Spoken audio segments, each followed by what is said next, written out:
કેમ છો બધા?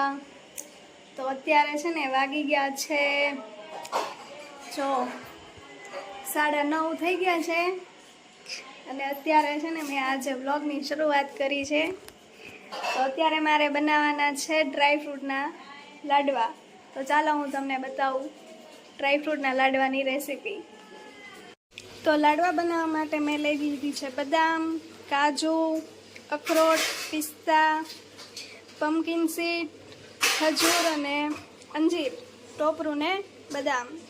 તો આ બધું છે ને પહેલાં ઘીમાં શેકી લેવાનું છે એક પછી એક. તો ચાલો પહેલાં આપણે શેકી લઈએ. તો સૌથી પહેલાં છે ને બદામ શેકી લેવાની છે, કેમ કે બદામને શેકતા થોડીક વાર લાગે. જ્યાં સુધી ગોલ્ડન બ્રાઉન ન થઈ જાય ત્યાં સુધી એને પહેલાં બદામને શેકવાની છે. તો બદામ હવે છે ને ગોલ્ડન બ્રાઉન થઈ ગઈ છે. હવે આપણે એને કાઢી લઈશું પહેલાં. તો હવે ધીમા ગેસે છે ને કાજુ અને પિસ્તાને પણ શેકી લેવાના છે. બદામ શેકાઈ ગયા એટલે એ કાઢી લીધી છે. હવે કાજુ અને બદામ શેકવાના છે. કાજુ પણ હવે ગોલ્ડન બ્રાઉન થઈ ગયા છે, તો હવે એને આપણે કાઢી લઈશું. હવે અખરોટને શેકવાના છે. તો આ બધામાં છે ને ઝાઝું ઘી પણ ન જોતું, ખાલી એક ચમચી ઘી નાખીને બધું શેકી લેવાનું છે. અખરોટને આખા જ તે પહેલાં શેકવાના છે, કેમ કે એમાં ઓઇલ હોય તો એ પછી નીકળી જાય. એટલે પહેલાં શેકી લેવાના અને પછી એના ઝીણા ઝીણા કટકા કરવાના છે. એટલે પહેલાં આપણે એને આખા શેકી લેશું. અખરોટ પણ હવે શેકાઈ ગયા છે, તો આપણે એને ગેસ બંધ કરીને કાઢી લઈશું. હવે પમ્પકિન સીડને 2 મિનિટ માટે શેકી લેવાના છે. એમાં જે મોઇસ્ચર હોય એ બધું નીકળી જાય ને, આમ થોડા ખારા એવા લાગે, ક્રન્ચી એવા. પમ્પકિન સીડ પણ શેકાઈ ગયા છે, તો આપણે એને પણ પહેલાં હવે કાઢી લઈશું. ટોપરાને તે હવે થોડુંક વાર શેકી લેવાનું છે, એટલે એમાંય તે જે મોઇસ્ચર જેવું હોય થોડુંક નીકળી જાય ને, સારું એવું થઈ જાય. બહુ નથી શેકવાનું, નહીં તરી બળી જાય. એટલે સેજ વાર જ તે થોડુંક આમ થાય ને એવું જ શેકવાનું છે. સરીક અમથું ઘી નાખ્યું છે એટલે બળી ન જાય અને શેકાઈ જાય. હવે ટોપરાને કાઢી લેવાનું છે, કે તેમ કે લાલ થવા માંડ્યું છે, એટલે ફટોફટ કાઢી લઈએ આપણે એને. ખજૂર હવે છે ને ગળી ગયો છે, તો આપણે એની અંદર બધું મિક્સ કરી દેવાનું છે. તો બધું મિક્સ કરી દઈશું. હવે નાખી દો, હાલો.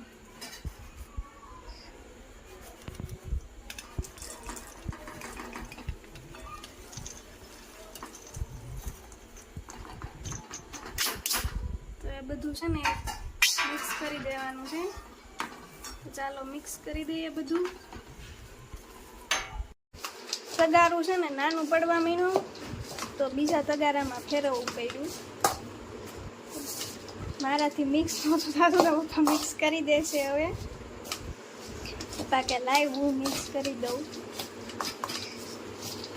આને છે ને પછી નો મિક્સ થાય ને તો અંદર થોડો ગોળ નાખી શકો ને કાં ઘી નાખી શકો.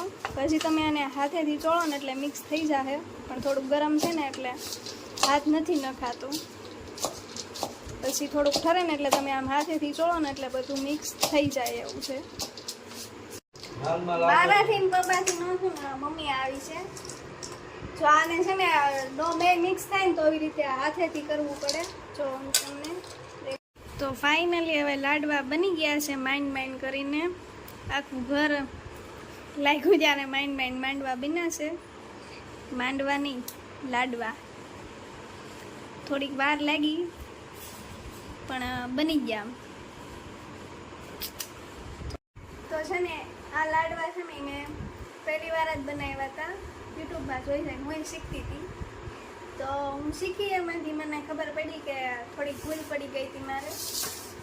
આ છે ને કટકા મારે મોટા રહી ગયા હતા, તો આ છે ને સરખા ચોંટતા નહોતા. જો તો માઇન્ડ કરીને મેન મમ્મીએ 2 થઈને ચોંટાડ્યા પરાણે પણ તોય ઉખડી જાય, તોય એટલા રહી ગયા.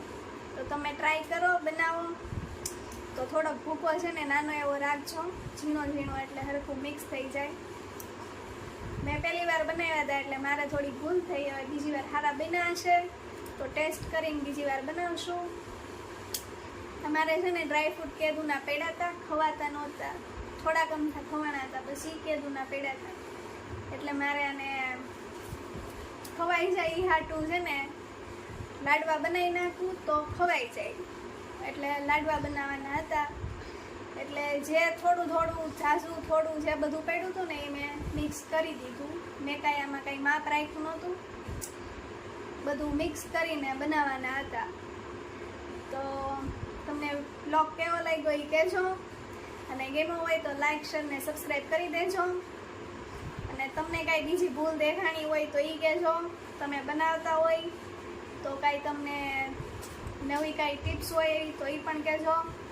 મેં તો પહેલી વાર બનાવ્યા હતા અને મને એટલું ખબર પડી કે થોડો ભૂકો નાનો રખાય તો કદાચ ચોંટી જાય, એટલે તમને કાંઈ ખ્યાલ હોય તો તમે કહેજો, બરાબર?